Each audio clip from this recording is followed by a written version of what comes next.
রাধে রাধে। তো আমরা একাদশীতে কি কি করব আর কি কি করব না।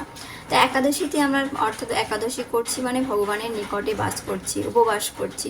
তো সবসময় সারাদিন আমরা হাতে যাই কাজ করি না, মুখে হরিনাম করতে থাকবো, মুখে সবসময় কীর্তন করতে থাকবো। আর সবসময় আমাদের পাঠ কীর্তন অধিক অধিক করে করতে হবে এবং ভক্ত সঙ্গে প্রসাদ পাওয়া অর্থাৎ অনুকল্প প্রসাদ। ভগবান গৌরাঙ্গ মহাপ্রভু বলে গেছেন যে এই কলিহত জীব পুরোপুরি নির্জলা উপবাস করতে পারবে না। যে সমস্ত ভক্তরা নির্জলা করতে পারে তারা খুবই ভালো, যারা পারবে না হালকা অনুকল্প জাতীয় প্রসাদ পেতে পারেন এবং সারাদিন আমরা হরি স্মরণে থাকবো। আর যেগুলো করব না, কি কি করব না, আমরা পরচর্চা পরনিন্দা করব না, কোনো সমালোচনা করব না।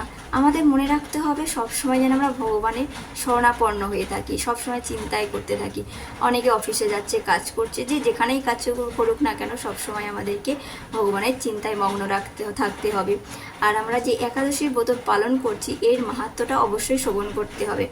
তো এই মাহাত্ম্য যদি আমরা শ্রবণ করি তাহলে সারাদিন আমাদের স্মরণে থাকবে।